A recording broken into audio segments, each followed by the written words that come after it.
तो कल हमने salt and hydrolysis of salt तक देख लिया था।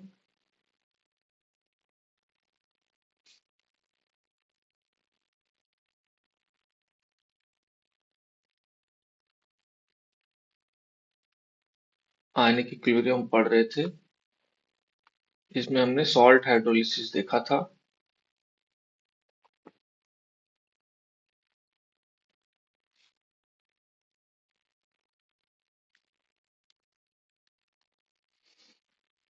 सॉल्ट हाइड्रोलिसिस के फॉर्मूले आपको याद हैं?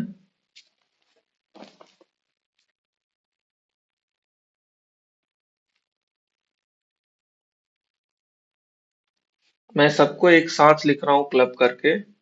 सॉल्ट हाइड्रोलिसिस में सॉल्ट यदि weak acid plus strong base से बना हो, लाइक CH3 COO, यानी सॉल्ट अगर strong acid plus weak base से बना हो, इसके लिए क्या हो सकता है?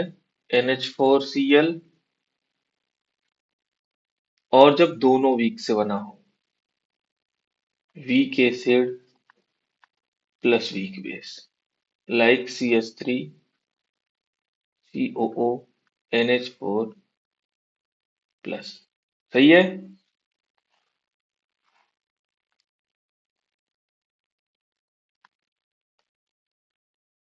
समझ में आ रहा?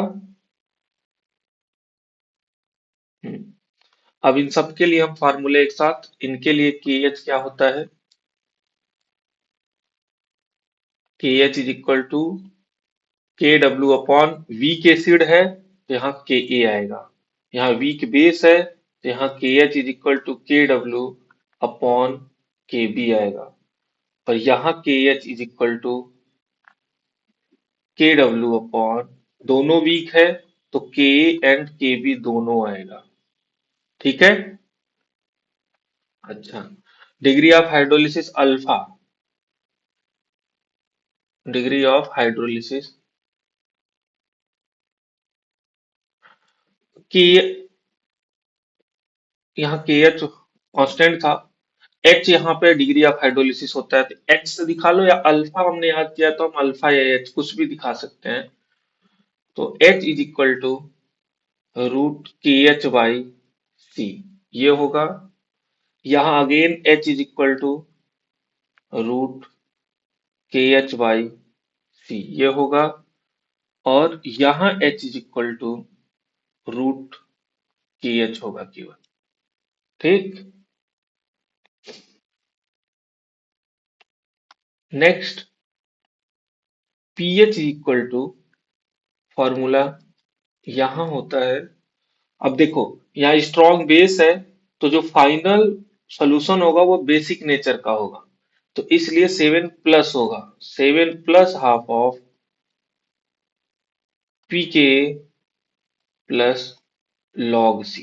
ये बताया था कि जब भी स्ट्रॉन्ग बेस है तो लास्ट में जो सोल्यूशन बचेगा वो बेसिक नेचर का होगा, तो 7 से ये कुछ प्लस में आने वाला है।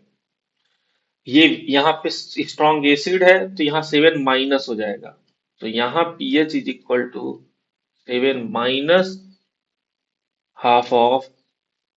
अच्छा, यहाँ वीक एसिड था तो pKa आया, यहाँ वीक बेस है तो pKb आएगा, pKb plus log C। And यहाँ के लिए हो जाएगा pH is equal to 7 plus half of pK minus pKb। यही पढ़ा था।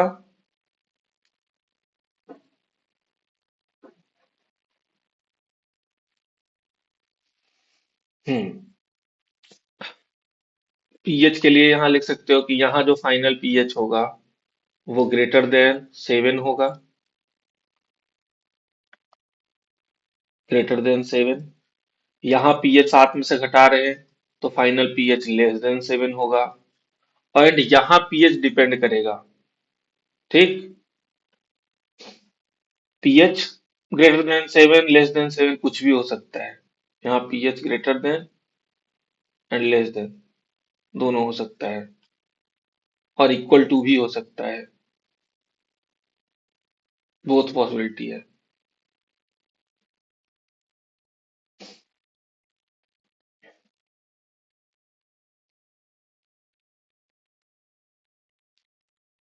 इसको तो ऐसे लिख सकते हैं, pH is greater than 7 and also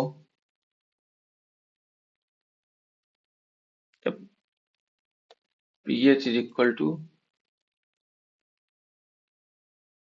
anything, कुछ भी हो सकता है। ठीक है, वो पीके और पीकेवी पे डिपेंड करेगा कि क्या होने वाला है। अच्छा, यहाँ पे pH ग्रेटर देन 7 है, तो फाइनल जो सोल्यूशन होगा वो बेसिक नेचर का होगा।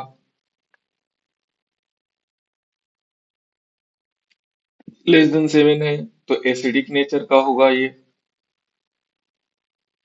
और यहाँ पे भी अब डिपेंड करेगा कि क्या होने वाला है। अगर अगर के बड़ा हुआ केबी से, तो यहाँ पूरा पॉजिटिव आएगा। सॉरी, के से बेटर है कि यहाँ पीके भी दिया है तो पीके से लिखो। अगर पीके बड़ा हुआ पीकेबी से, तो अगर पीके बड़ा होगा तो ये ओवरऑल पॉजिटिव हो जाएगा, और ये ओवरऑल पॉजिटिव होगा तो 7 प्लस आएगा, तो ये बेसिक हो जाएगा। सही है। अगर पीके छोटा हुआ पीकेबी से, पीके छोटा हो गया पीकेबी से, तो ये छोटा हो गया तो ये ओवरऑल निगेटिव आएगा, तो इसका मतलब साथ में से कुछ घटेगा तो साथ से कम हो जाएगा, तो ये एसिडिक हो जाएगा। And pK equal to pKb अगर हो गया तो ये जीरो आ जाएगा, तो ये न्यूट्रल होगा। साथ पे तो न्यूट्रल होता है। तो ये हमने कल जो पढ़ा था उसका इन शॉर्ट है। आपके पास एक जगह सारे फॉर्मूले हो गए हैं कि क्या होने वाला है सॉल्ट हाइड्रोलिसिस में।